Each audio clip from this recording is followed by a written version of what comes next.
कब्रिस्तान का भूत। यह बात बांग्लादेश की है।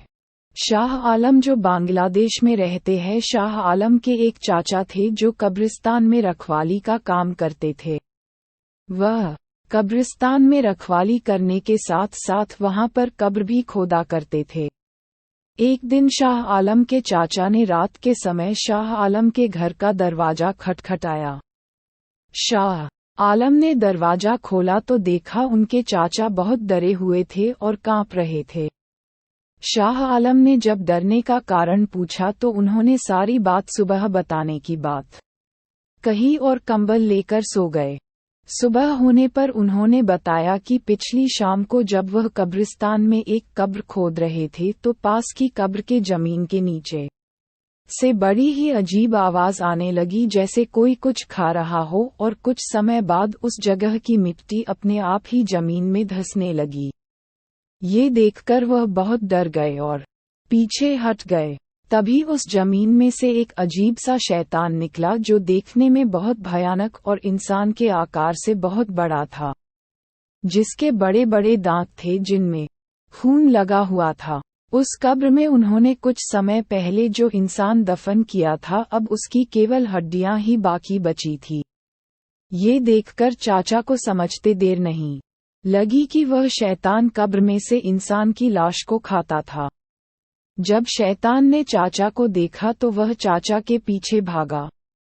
चाचा बड़ी तेज भागकर कब्रिस्तान के पास की मस्जिद में चले गए।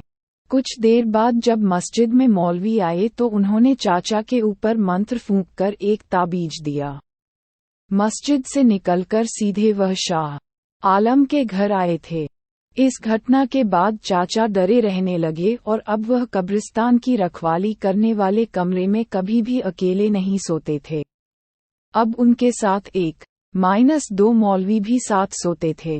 एक रात को जब चाचा सो रहे थे तो फावड़े की आवाज आने लगी, जैसे कोई फावड़े से मिट्टी खोद रहा हो।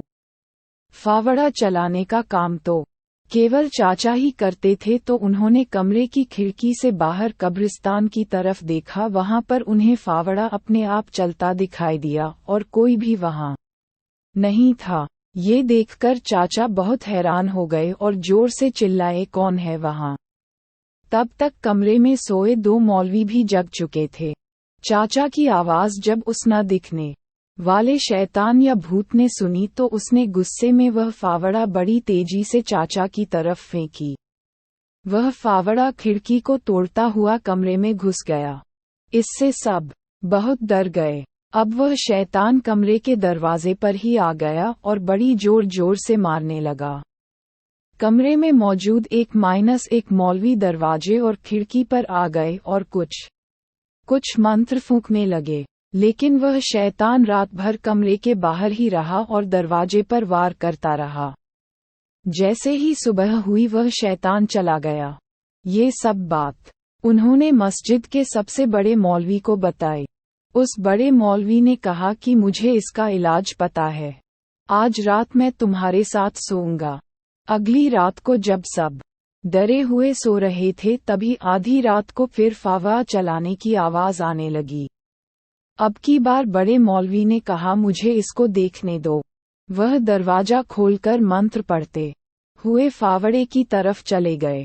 मौलवी ने उस फावड़े को बड़ी तेजी से हवा में घुमा दिया, जिससे बहुत ही दर्दनाक आवाज आई, जैसे फावड़े से किसी के सीने में वार किया हो। मौलवी ने इसके बाद इशारे से सबको वहां आने को कहा। उन्होंने चाचा को एक बड़ा खड्डा खोदने को कहा। उन्होंने बताया कि वह शैतान जो दिखाई नहीं दे रहा वह अब मर चुका है और फावड़ा उसके सीने में लगा है। इसके बाद उस शैतान को बड़े मौलवी के कहे अनुसार फावड़े के साथ ही दफना दिया गया। इस घटना के बाद ये बात चारों तरफ आग की तरह फैल गई और उस कब्रिस्तान को बंद कर दिया गया। ये कहानी आपको कैसी लगी? अच्छी लगी हो तो एक लाइक और चैनल को सब्सक्राइब जरूर करें। धन्यवाद।